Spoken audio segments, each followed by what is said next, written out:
ये वाकई में हमारे लिए बड़ा एपिक मोमेंट है, और खासकर ये देखते हुए कि अभी तक ऑल इज वेल, सब कुछ बहुत सही जा रहा है। क्विक रिएक्शन मैं आप सबसे लेना चाहूंगा यहाँ पर। फर्स्ट रिएक्शन क्या कहेंगे आप? Feeling very proud. आपका क्या कहना है पहला reaction? Same, like it's very proud moment for all of us. Hindi में बात करिए, बताइए। इंडिया के लिए बहुत ही प्राउड मोमेंट है।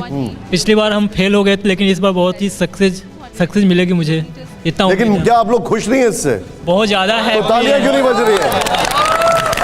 बताइए मुझे। बहुत ही गर्व का मौका है हमारे लिए। और ये बताइए मुझे, जब आप ये टेक ऑफ कर रहा था, लग रहा था कुछ टेंशन हो रही थी क्या? सर सस्पेंस पूरा सस्पेंस। और बताइए आप मुझे। Yes go ahead. हाँ आगे आइए कम माइक मेरे हाथ में रहेगा, बोलिए। हाँ सर, हमें टेंशन तो काफ़ी बनी हुई थी, लेकिन यहाँ पे लॉन्च हो चुका है, और जैसा कि इसमें हज़ार्ड डिटेक्शन सिस्टम है, काफ़ी नई चीज़ें हैं चंद्रयान 2 से, तो हमें पूरे उम्मीद है कि ये सक्सेसफुल होगा। All is well. यहाँ पर आप बताइए मुझे, जब आप देख रहे थे तो कितनी टेंशन हो रही थी? नर्वसनेस काफ़ी थी, मगर अब देखा है सक्सेसफुली लॉन्च हो गया तो काफ़ी अच्छा लग रहा है देख के। आप बताइए मुझे। सर मुझे तो अपने वैज्ञानिकों को बहुत भरोसा था, मुझे कोई टेंशन नहीं थी, मुझे बहुत अच्छा लगा जब ये लॉन्च हुआ। आप बताइए। तो बहुत ज़्यादा खुशी हुई है, मतलब इतना अच्छा लॉन्च हुआ है, तो थोड़ी बहुत टेंशन तो सबको होती है, बट सक्सेसफुली। ओके सर, मैं एक चीज सुन रहा था which kind of took me by surprise. पर सेकेंड 2 टन्स ऑफ प्रोपोलिन अगर है वो बर्न कर रहा है, इसमें क्या है ये? It's actually a bipropellant this thing. That's a piece of really good news that the third stage has started its operation. The C-25 stage has been ignited. तीसरी स्टेज जो है उसकी शुरू हो बहुत ही गई। जटिल प्रक्रिया होती है क्रायो इंजन का इग्निशन, Sir, please go और इसके प्रज्वलन के साथ ही तालियों की गड़गड़ाहट से गूंज उठा है। क्या हम यहाँ पर आए? ओके। तीसरी स्टेज जो है उसको बेहतर तरीके से एक्सप्लेन करने के लिए मेरे साथ दिनेश जी है, राइट? सर बताइए, तीसरी स्टेज शुरू हो गई, क्या है? मैं फर्स्ट से शुरू कर देता हूं ताकि इट बिकम्स, जैसे ये होता है सॉलिड प्रोपेलेंट, वर्ल्ड का बिगेस्ट सॉलिड रॉकेट्स हैं। सबसे पहले ये दोनों एक साथ फायर होते हैं, ठीक है? ये करीब 2 मिनट तक चलता है, ठीक है? 2 मिनट के बाद ये प्लीज कम हियर, बीच वाला नहीं, बीच में फिर ये इसके बाद जब ये लगभग इसका फ्यूल खत्म होने लगता है, तो ये सेकंड स्टेज में ये फायर होता है बीच का। ओके। तो ये लिक्विड प्रोपेलेंट है। एक बार उनको जरा बताता हूँ, एक बार जरा दिखा दीजिए।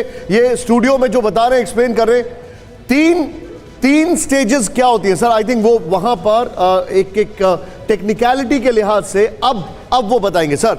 अभी जो है, पहले मैं दर्शकों को बताना चाह रहा हूं, यहां पर हमारे साथ 2 साइंटिस्ट हैं, वो आपको बता रहे हैं कि 3 स्टेजेस क्या होती हैं। अभी तीसरी स्टेज शुरू हुई है। Sir very quickly, first stage क्या है? स्टेज फिर लिक्विड। फर्स्ट स्टेज दोनों ये फायर होते हैं जो धुआं निकल रहा था, जो शुरू में होता है। ओके। ये करीब 40-50 किलोमीटर तक ले जाता है, जो ग्रेविटेशनल पुल के अगेंस्ट में जाता है। ये 630 टन का है पूरा का पूरा weight. Understood. Next 200 ton 400 ton तो इसी के वेट हो गए। जब ये फायर इसका फ्यूल खत्म होने लगता है, इसकी फायरिंग हो जाती है 2 मिनट के बाद, 2.5 मिनट के बाद, उसके बाद ये फायर होता है लिक्विड वाला, इसको L-110 बोलते हैं। ओके। 110 टन इसमें होता है लिक्विड फ्यूल। वो बता रहे थे कि करीब प्रोपेलेंट 2 टन पर सेकंड बर्न हो रहा है वो। तो इसके अंदर क्या कहते हैं कि 110 टन है, तो पर टन उसके हिसाब से वो। अरे बाप रे। अच्छा, फिर उसके बाद थर्ड स्टेज क्या है?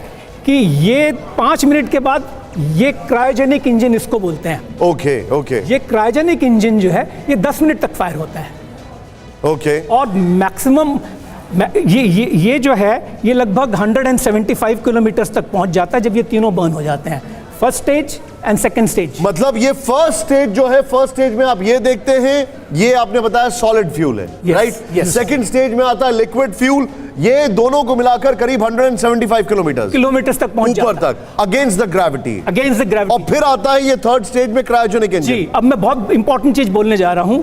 ये जो वेलोसिटी है, जब ये जिस स्पीड से जाएगा, वो होता है 2 किलोमीटर पर सेकंड। ओके। जब ये दोनों फायर हो जाते हैं जी, जब ये फायर होता है तो तब हो जाता है 4.5 किलोमीटर पर सेकंड। उसके बाद जब ये क्रायोजेनिक इंजन होता है, जो मोस्ट इंपॉर्टेंट है, नहीं वेट, आई टेल ये, जब क्रायोजेनिक इंजन फायर हो जाता है तो ये 4.5 से 10.2 किलोमीटर पर सेकंड होता है। तो आपने देखा कि इतना जो है 400 टन ये हुआ, इसके अंदर से इसको C-25 इंजन बोलते हैं। इसके अंदर सिर्फ 25 टन है और ये 25 टन जो है। मुझे ये बताइए, ये जो हमारे भाई साहब यहाँ पर विक्रम और प्रज्ञान, ये दोनों कब तक वहां पर पहुंच पाएंगे? ये 1 महीना लगेगा। 23rd of August वो विंडो है, वो डिपेंड करेगा 23rd और 24। और अभी ये यहाँ पर हम लोग कब तक यहाँ पर, ये हमारे जितने सारे बच्चे यहाँ पर बैठे, हम कब तक ताली बजाते रहेंगे इसके लिए? ये तो ऐसा है कि 42 डेज लगेंगे इसको। आपको 42 दिन तक